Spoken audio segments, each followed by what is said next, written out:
जय यीशु सभी मेरे प्रिय भाई बहनों को। मैं तुम्हारा भाई हरीश पवार। इस चैनल पर आपका स्वागत है। आज प्रभु हमें कहता है, आकाश और पृथ्वी और मनुष्य बनाने वाले परमेश्वर पर विश्वास करो। पवित्र बाइबल वचन आज हम सुनने जा रहे हैं। मनुष्य की उत्पत्ति कैसे हुई। मेरे प्रिय भाई बहनों, आज के साइंटिस्ट वैज्ञानिक लोगों का मानना है कि ये सृष्टि अपने आप निर्माण हुई है, परंतु दोस्तों मैं ये बताना चाहता हूँ, इतनी सुंदर यह सृष्टि है और इस सृष्टि में परमेश्वर ने हमें अपने स्वरूप में बनाया है। ये सृष्टि अपने आप नहीं बनी, यह मालूम पड़ता है।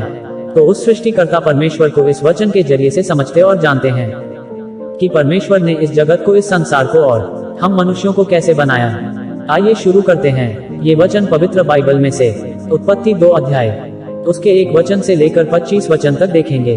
प्रभु आपको आशीष दे। यूं आकाश और पृथ्वी और उनकी सारी सेना का बनाना समाप्त हो गया और परमेश्वर ने अपना काम जिसे वह करता था 7वें दिन समाप्त किया और उसने अपने किए हुए सारे काम से 7वें दिन विश्राम किया। और परमेश्वर ने 7वें दिन को आशीष दी और पवित्र ठहराया, क्योंकि उसमें उसने अपनी सृष्टि की रचना के सारे काम से विश्राम लिया। आकाश और पृथ्वी की उत्पत्ति का वृतांत यह है कि जब वे उत्पन्न हुए, अर्थात जिस दिन यहोवा परमेश्वर ने पृथ्वी और आकाश को बनाया, तब मैदान का कोई पौधा भूमि पर न था और न मैदान का कोई छोटा पेड़ उगा था, क्योंकि यहोवा परमेश्वर ने पृथ्वी पर जल नहीं बरसाया था और भूमि पर खेती करने के लिए मनुष्य भी नहीं था। तो भी कोहरा पृथ्वी से उठता था, जिससे सारी भूमि सिंच जाती थी। और यहोवा परमेश्वर ने आदम को भूमि की मिट्टी से रचा और उसके नथनों में जीवन का श्वास फूंक दिया और आदम जीवता प्राणी बन गया। और यहोवा परमेश्वर ने पूर्व की ओर अदन देश में एक वाटिका लगाई और वहां आदम को, जिसे उसने रचा था, रख दिया। और यहोवा परमेश्वर ने भूमि से सब भांति के वृक्ष, जो देखने में मनोहर और जिनके फल खाने में अच्छे हैं, उगाए और वाटिका के बीच में जीवन के वृक्ष को और भले या बुरे के ज्ञान के वृक्ष को भी लगाया। और उस वाटिका को सींचने के लिए एक महानदी अदन से निकली और वहां से आगे बहकर 4 धारा में हो गई। पहली धारा का नाम पीशोन है। ये वही है जो हवीला नाम के सारे देश को, जहां सोना मिलता है, घेरे हुए है। उस देश का सोना चोखा होता है, वहां मोती और सुलेमानी पत्थर भी मिलते हैं। और दूसरी नदी का नाम गीहोन है। ये वही है जो कूश के सारे देश को घेरे हुए है। और तीसरी नदी का नाम हिद्देकेल है। ये वही है जो अश्शूर के पूर्व की ओर बहती है। और चौथी नदी का नाम फरात है। तब यहोवा परमेश्वर ने आदम को लेकर अदन की वाटिका में रख दिया कि वह उसमें काम करे और उसकी रक्षा करे। तब यहोवा परमेश्वर ने आदम को यह आज्ञा दी कि तू वाटिका के सब वृक्षों का फल बिना खटके खा सकता है, पर भले या बुरे के ज्ञान का जो वृक्ष है, उसका फल तू कभी ना खाना, क्योंकि जिस दिन तू उसका फल खाए उसी दिन अवश्य मर जाएगा।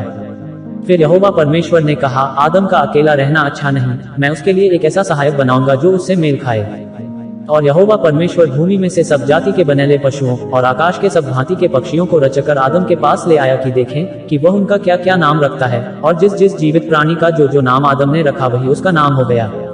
सो आदम ने सब जाति के घरेलू पशुओं और आकाश के पक्षियों और सब जाति के बनेले पशुओं के नाम रखे, परंतु आदम के लिए कोई ऐसा सहायक न मिला जो उससे मेल खा सके। तब यहोवा परमेश्वर ने आदम को भारी नींद में डाल दिया और जब वह सो गया, तब उसने उसकी एक पसली निकालकर उसकी सिंती मांस भर दिया। और यहोवा परमेश्वर ने उस पसली को, जो उसने आदम में से निकाली थी, स्त्री बना दिया और उसको आदम के पास ले आया। और आदम ने कहा, अब यह मेरी हड्डियों में की हड्डी और मेरे मांस में का मांस है, सो इसका नाम नारी होगा, क्योंकि यह नर में से निकाली गई है। इस कारण पुरुष अपने माता पिता को छोड़कर अपनी पत्नी से मिला रहेगा और वे एक तन बने रहेंगे। और आदम और उसकी पत्नी दोनों नंगे थे, पर लजाते न थे। तो मेरे प्रिय भाई बहनों, इस प्रकार से परमेश्वर ने सृष्टि और मनुष्य का निर्माण किया, ताकि हम मनुष्य और सृष्टि का निर्माण कैसे हुआ, इस दुनिया के लोग भ्रमित ना करें। इसलिए इस सृष्टिकर्ता परमेश्वर इस संसार के लिए पवित्र बाइबल लिखवाया है। प्रभु आपको आशीष दे, आमीन। मेरे प्रिय, ऐसे ही वचन सुनने के लिए इस चैनल को सब्सक्राइब करो और सब भाई बहनों, सभी परिवार और दोस्तों में ये प्रभु का वचन जरूर शेयर करो। और उत्पत्ति का 3रा अध्याय सुनने के लिए वीडियो के स्क्रीन पर दिए गए वीडियो पर क्लिक करो। आज प्रभु हमें कहता है, मैं ही सृष्टिकर्ता परमेश्वर हूँ। इस वचन के द्वारा प्रभु आपको आशीष दे। जय यीशु मेरे प्रिय भाई बहनों।